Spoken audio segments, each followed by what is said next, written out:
dan kita sudah mengiyakan.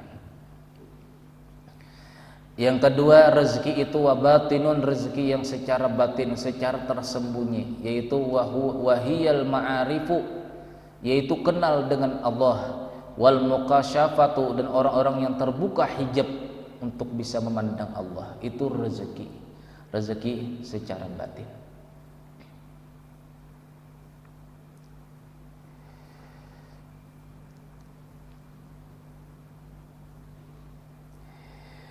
Ghayatu hazil abdi min hadal wasfi amrani.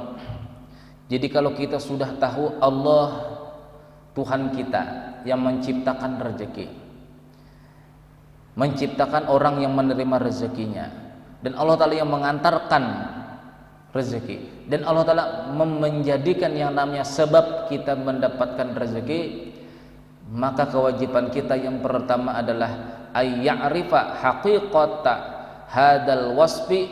Kita harus betul-betul kenal akan hakikat sifat Allah Ta'ala ini, bahwasanya Allah yang menciptakan rezeki, Allah Ta'ala yang menciptakan orang yang menerima rezeki, Allah Ta'ala yang mengantarkan rezeki, dan Allah Subhanahu wa Ta'ala pula yang menciptakan sebab kita bisa menikmati rezeki.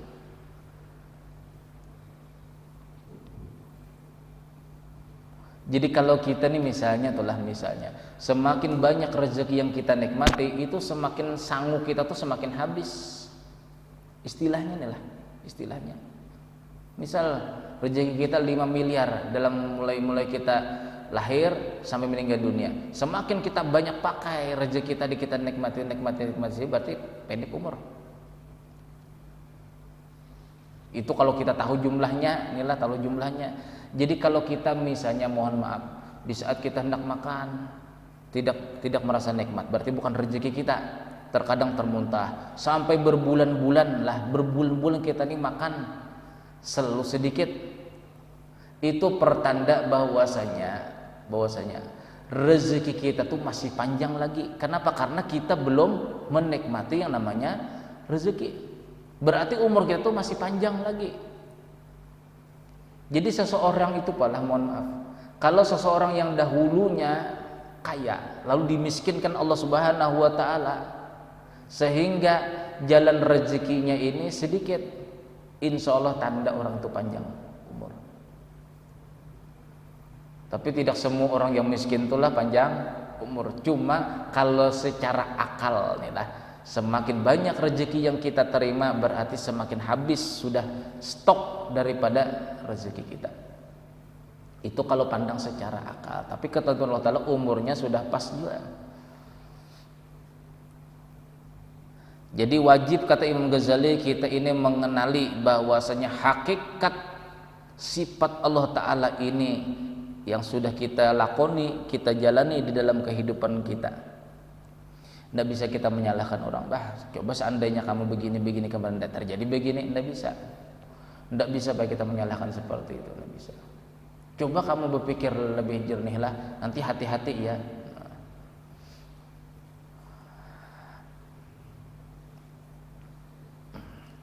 Fala yantazirur rizqa illa minhu. Janganlah seseorang itu menunggu rezeki terkecuali itu daripada Allah. Jadi kita disuruhkan di dalam kitab ini supaya menunggu rezeki dari Allah. Niat di hati, aku ini menunggu rezeki dari Allah.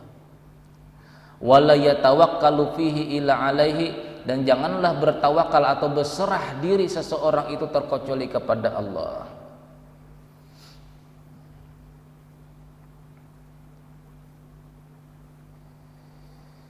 Jadi ceritanya adalah di zaman Rasulullah SAW yang namanya rezeki itu tidak kemana-mana. Auf bin Malik ini sahabat Rasulullah SAW yang diriwayatkan oleh As-Sa'idi bahwasanya ada sahabat Rasulullah yang bernama Auf bin Malik. Auf bin Malik punya anak laki-laki yang pada waktu masuk Islam ini ditawan oleh orang-orang musyrik Mekah.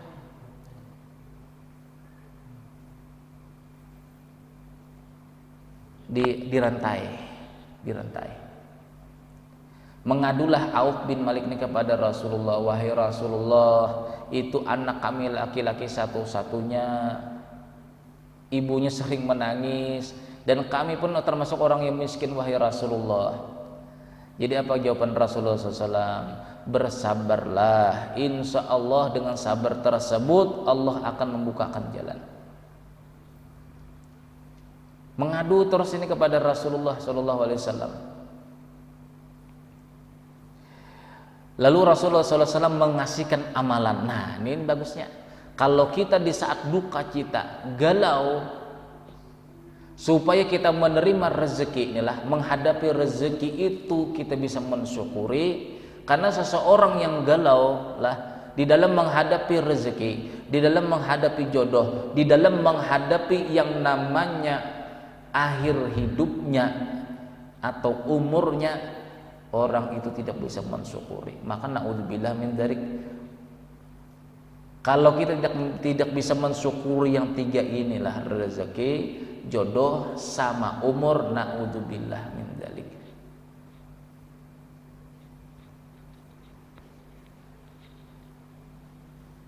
La in syakartum la azidannakum. Hafal semua kita. Jikalau kamu bersyukur akan kutambah.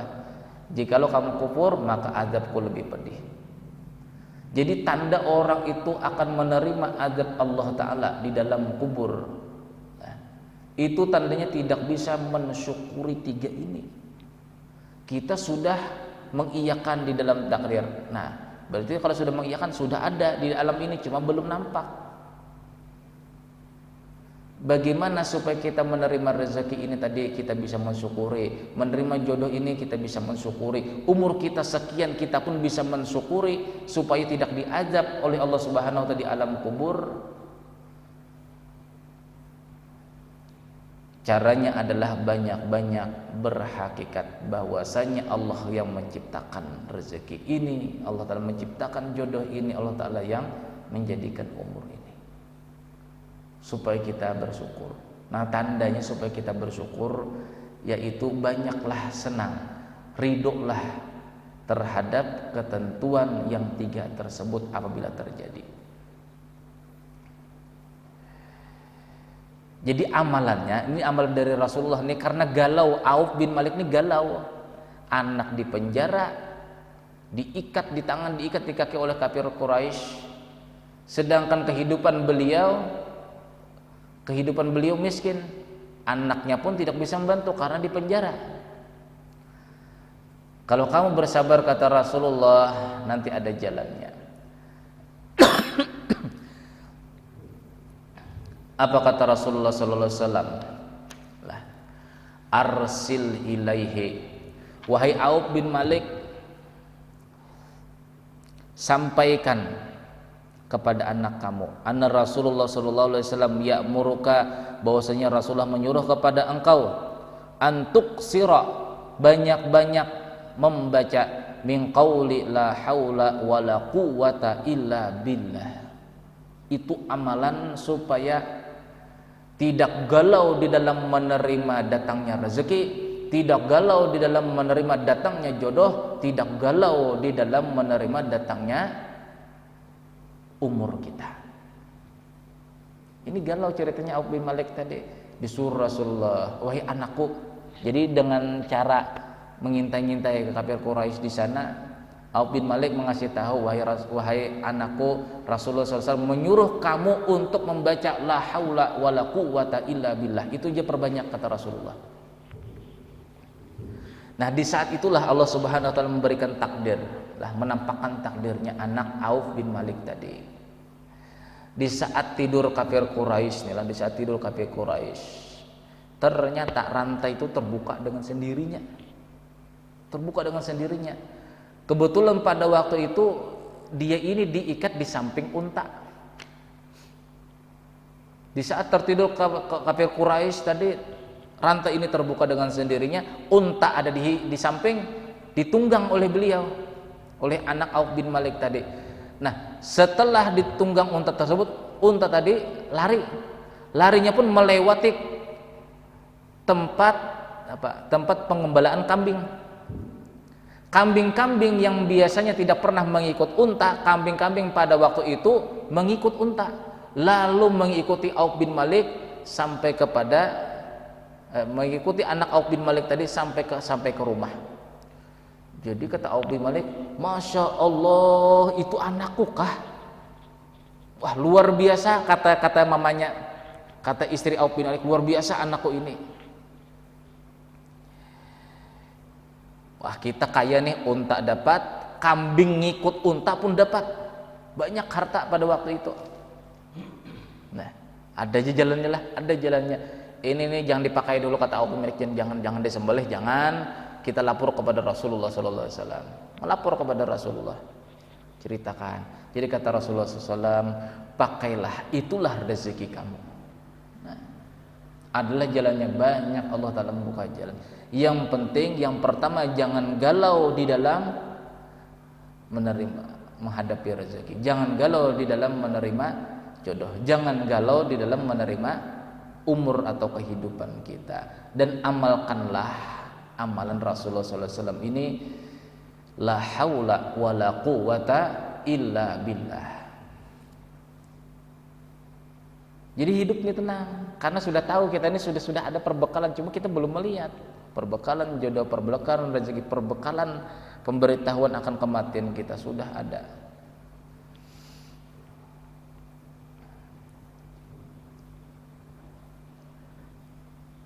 Nah, yang sehingga apabila kita tidak galau, ridho terus, takdir rezeki hari ini sedikit, alhamdulillah, syukur, berarti dapat jodoh begini. Padahal jangan mantanku dulu 10-nya cantik semua ini, ya Allah ya Rabbi, dibawa ke undangan malu, dibawa ke mana-mana malu juga, sudah memang sudah catatannya aku. Dan yang salah itu siapa? Aku yang salah. Jadi kita menyalahkan diri kita. Kenapa aku tidak ridho? Padahal aku dahulunya mengiyakan. Kenapa aku tidak ridho? Harus aku ridho, harus kita ridhoi. Siapa tahu dengan ridho tersebutlah tidak lama berselang pernikahan, calon istri tadi itu hartanya banyak, lalu sakit-sakitan mati, nah dapat rezeki banyak.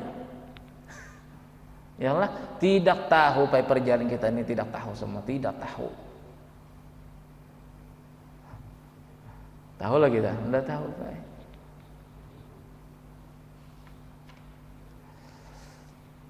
Nah, kalau orang tuh sudah mudah bersyukur kepada Allah, itu akan timbul Pak yang namanya iman. Percaya seyakin-yakinnya dengan Allah. Nah, bila sudah percaya baru timbul yang namanya takwa. Takwa. Wa may yattaqillaha yaj'al lahu makhraja. Orang yang hendak bertakwa itu jalan syukur dahulu. Tidak bisa kita takwa kepada Allah tanpa melalui jalan syukur. Tidak bisa. Tidak bisa. Kita ini pemarah, misalnya lah pemarah, tidak penyabar, pokoknya sedikit-sedikit marah, sedikit-sedikit marah, nah berarti belum bersyukur, karena orang pemarah itu berarti belum sabar. Orang yang belum sabar, kata Abu Bakar As-Siddiq radhiyallahu anhu, itu orang itu belum bersyukur. Orang yang belum bisa bersyukur tidak bisa menikmati iman secara sempurna. Bagaimana iman tidak bisa sempurna? Kalau tidak syukurnya ada. Kalau iman tidak sempurna, pada takwa itu belum 100%. Di situ kita belajarnya. Nah, bila sudah sampai pada makam takwa tersebut, apa yang diperintahkan Allah Ta'ala kita laksanakan. Apapun yang terjadi kita ridho, itu namanya takwa. Lalu di dalam Al-Quran, di dalam surah At-Tolaq, wa may yattaqillaha yaj'al lahu makhraja. Barang siapa yang takwa kepada Allah, Allah akan selalu membukakan jalan keluarnya. Cuma kebanyakan begini, bila ada galau mengadu dengan makhluk, itulah. Padahal makhluk pun tidak tahu, kita dengan mengiyakan takdir kita tadi pun kita tidak tahu, apalagi orang lain, ya kan? Apalagi orang lain.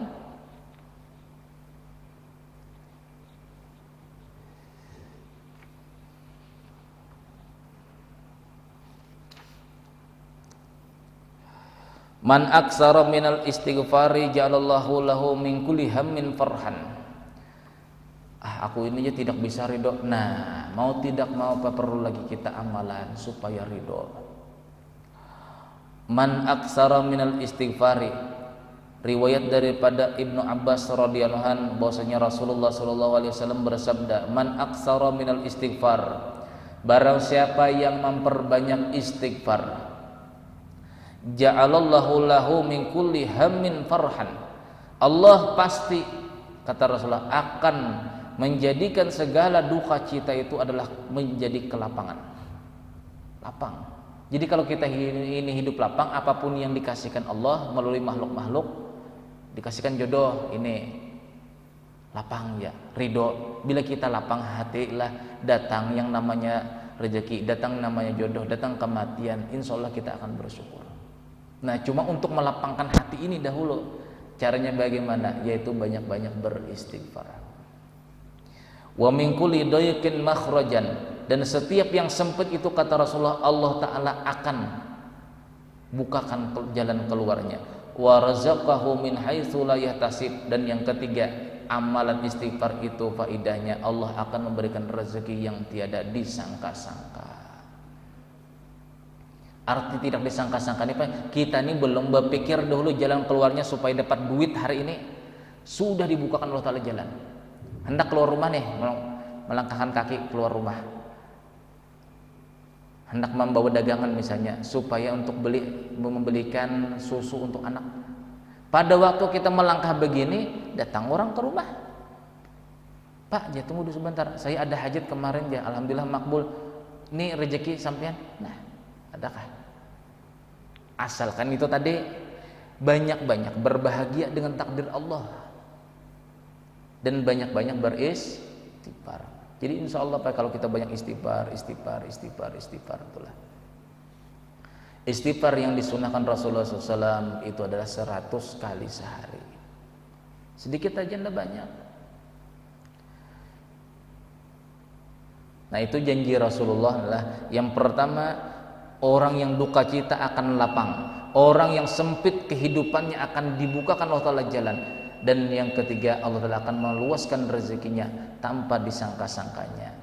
Karena sesuatu yang kita sangka-sangka itu adalah sesuatu pemikiran kita. Tetapinya bila tidak disangka-sangka, itu berarti keluar daripada jalur pemikiran kita. Enaklah, enak Pak. Orang itu lebih banyak bersyukurnya apabila datang itu mendadak. Ya kah? Iya. Kalau kita sudah tahu nih lah calon jodoh kita nih lah orangnya, ya sudah kita kenal 10 tahun ya, begitu-begitu aja, masih banyak yang cantik. Coba misalnya kita tidak pernah ketemu dengan jodoh kita, mendadak dikasihkan jodoh yang begitu cantik, wah syukurnya dengan Allah Ta'ala bagaimana?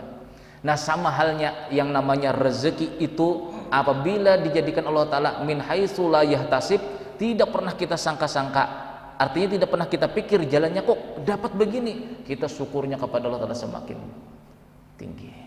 Nah, di situ lahirlah yang namanya ridho. Bila sudah ridho, itu namanya takwa kepada Allah.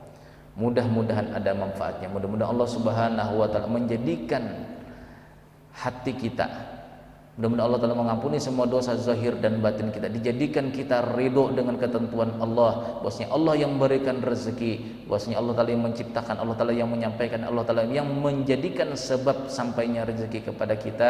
Mudah-mudahan dengan berkah kita menerima agama, mudah-mudahan Allah Subhanahu wa Ta'ala memberikan petunjuk atau jalan kepada jalan Allah Subhanahu wa Ta'ala, dan mudah-mudahan kita wafat husnul khatimah, dimasukkan surga Firdaus beserta Rasulullah sallallahu alaihi wasallam. Al-Fatihah.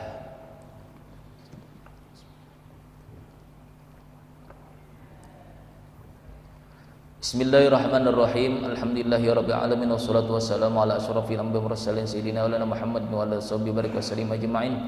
Allahumma ighfir lana ma akhtana wa ma ta'amadna wa ma asrarna wa ma alanna wa ma anta bihi minna, antal muqaddim wa antal muakhir, la ilaha illa anta, rabbana atina fid dunya hasanah wa fil akhirati hasanah wa qina adzaban, wa sallallahu sayyidina Muhammad rabbil alamin. Subhanakallahumma wa bihamdika asyhadu an la ilaha illa anta, astaghfiruka wa atubu ilaik. Assalamualaikum warahmatullahi wabarakatuh.